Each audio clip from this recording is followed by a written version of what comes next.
Junior Sean Hinds in the house here, better known as Wiggy, born in Marlborough, 1984, San Fernando General Hospital. Better known as Wiggy, as I said. It's a long story. I'll get a little small information. When I was small, I had a Wiggy for the treaties. Went to Marlborough Boys Anglican, then Williamsville Junior Sec, then went to Marlborough Senior Secondary, which is now Marlborough North, I hear these days. Started playing pan right after Common Entrance. For those who remember Common Entrance, there is the examination to get into Junior Sec. Started playing pan in our August holidays, just after I turned probably 13 or 12, somewhere around there. I like cricket. Well, my cousin and my god sister was into pan already. And they came home a Saturday evening and, ranting and raving about pan nice and all that.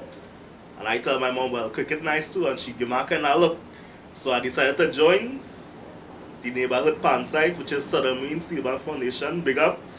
And yeah, gave me a break at the congas, then went on the 4-base. Then I wrote an exam, started reading about music while playing it. Pan is Beautiful Night, that's the first festival, which is the same year I actually started playing.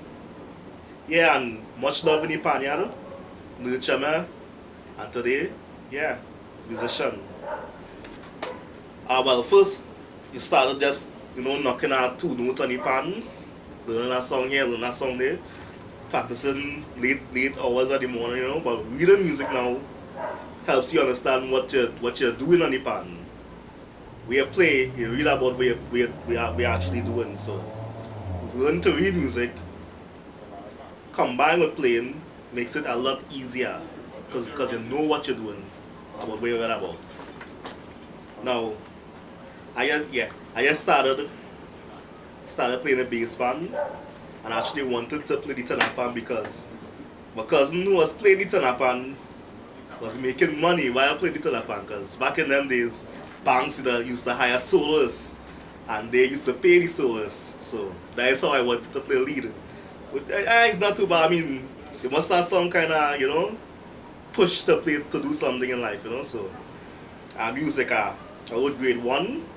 I read about grade 2. I read about 3. I read about 4, and haven't actually wrote it. But having read them and understand them made me a better musician, so I could probably travel all over the world.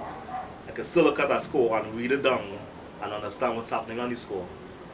Right now, I work for a cruise line, All America Line, and I back up, together with my band members, I back up Las Vegas entertainers. They come on the ship first time, give you a sheet of music, and you have 45 minutes to run that whole show and back them up to the best of your ability. I mean, there's a hiccup everywhere because it's the first time the first time you ever seen that person, the first time you ever actually heard about that person, you just know there's a big name, and so forth. Looking their name up after, you see how big they really are than you perceive them to be. So, top of the line people, and yeah, 45 minutes to rehearse, and the show probably an hour long. And yeah, 1, 2, 3, 4, go. Some of these people you talk about, yeah. How many of them might be seeing or hearing what band to the first time? Almost all of them probably. Yeah. Probably just heard about it. They don't even know about pan, they know about the steel drum. You want to educate them about the correct name and how it came about and all that stuff after all. And what's the response to this instrument that this is acoustic? Actually, they wanna replace it. They wanna replace the piano sometimes when they hear it. They want you to, take over from what the piano doing, give the piano play a rest, and you accompany them. But it's a first attraction to them, so they know how does really operate. So you have to educate them and let them know. Yes, they can play anything, but better to have a better structure, like. How long you there now? With the company about 5 years. Same company. I've been on 7 of their ships. They just came from the newest ship. Is called the New Amsterdam, and it's the newest ship, and it's the most elegant ship of their 50 ships. Yeah, I mean all their ships are beautiful, but this one is a signature class, and it's a step above what they last had, so it's fantastic. Now you're out there and you get that experience, how does it make you feel about the local pan scene?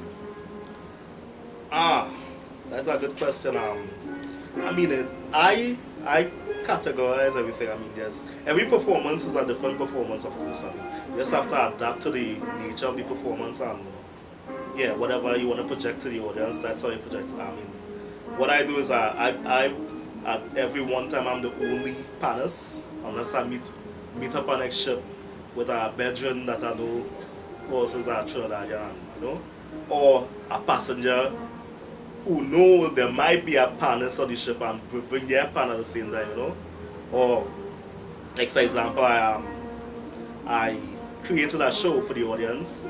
It's called Steel Drum Jams, but Steel Pan Jams. And it features like semi-classicals. Just to name a few, Under the Sea, Flight of the Bumblebee, and you know, just to entertain. And that show is me featuring me entertaining, but of course the band's backing me up to have a strong song, and I tell them about the pan and all that. So every performance has different performance. You talk about the background band. How did that come about, and how long you working about? Talk about working with that background band. Oh well, learning to read and write music, which is important. I wrote arrangements for songs so that the band could back me up. So I know exactly how the band works, having worked with the band for so long. So I know what needs what and what part is suited for which instrument. And also, and working with a band gives you a good idea of writing for the instrument, because remember, I'm just a panist, so writing for a guitar player and writing for a saxophone player, remember he's breathing, and remember to give him room to breathe and stuff like that. All that is like, you know, good thing to know working around the person. So I wrote arrangements, and the band being very strong readers, yeah, they execute everything that you write on a piece of paper for them, kind of thing. So. Any of them ever talk about coming to Trinidad? Yeah, of course. I mean, after working with a Trinidadian, after working with a panist, I mean, the instrument alone speaks for itself. So everyone wants to come to Trinidad and jam for some reason.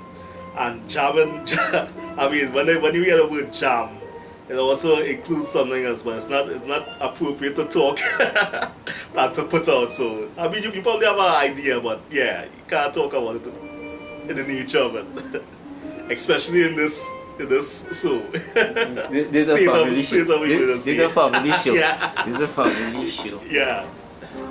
Outside of pan, what they might know about Trinidad? The biggest thing is carnival. They hear the word carnival, most of them automatically perceive Trinidad, and if not Trinidad, they probably go straight to Brazil. But carnival is always associated with Trinidad.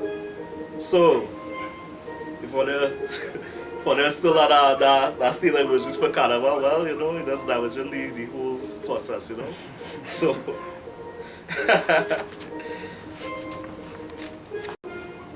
Do you know any other panists out there who operating like you? Yeah, I guess there's a lot of guys that I know. As I said, there are guys who were doing it before me. To name a few: Keston, Machan, Proson, Curtis Marcel, Sleepy, people know him as. The real Steel Skull. This guy won, I think he won Scouting for Talent or something back in the day. Yeah, a lot of guys out there trying to keep the flag, you know, flying.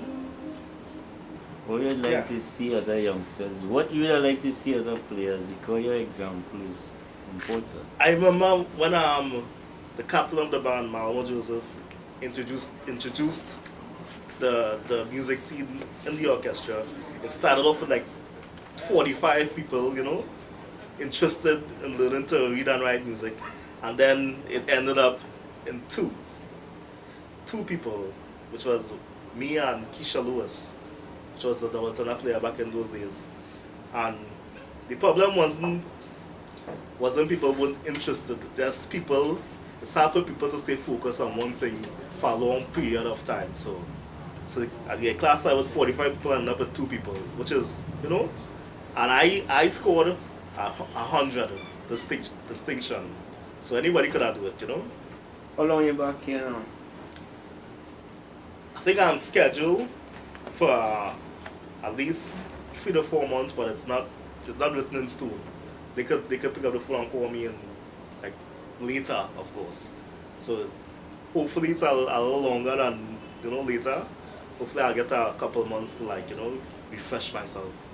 But work is work. That's my job, So you're here now at like the end of the season or end of your contract or something? Or? Yeah, this last contract was 10 months long. I wouldn't advise people to do such a long contract at sea. Oh, it's more a break than your contract comes to Okay, Yeah, you can be contracted up to any given time. Could be 3 months, could be 1 month, could be 6 weeks, could be 6 months. Anytime you desire or anytime they are, they offer you kind of thing. It's flexible. Does it mean the rest of the band is also on holiday now? No, you're contracted individually. We're contracted individually, so we never rehearsed together, we never played together before. Okay. They said me, I get there, I meet 7 people, and maybe in a couple of hours we have to perform.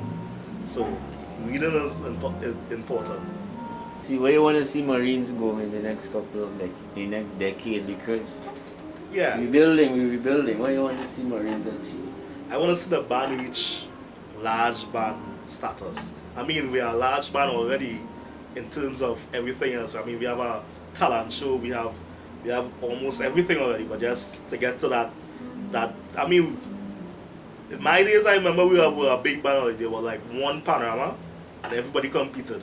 And we were up there, we used to win a lot of stuff too. So just know that they categorize everything, and to know that you're in a small band category after you go panorama, that kind of messes with the mentality. So just to get away from that category. I want to see more people motivated and willing to actually read and write, because I've been stressing that's really important in music, in the music world, and playing music. It even helps in being a DJ too. You know what you're listening for. You know what you want to hear. You know how to balance stuff. So it's not just playing. It helps all around. Yeah. It's a good thing to have. Alright, thanks a lot, Wiggy. Yeah. And all the best to you. Yeah, right, keep the Southern Marine flag flying when you go back out there. Yeah, for sure. Every time I come back to and people ask me which band you're representing, so it means it's all my #1 band. And I ain't going nowhere else. I glad to come home and have another home, and another home away from home kind of thing, So it's good to come somewhere where you know you're safe and away from everything else, Yeah. Alright, so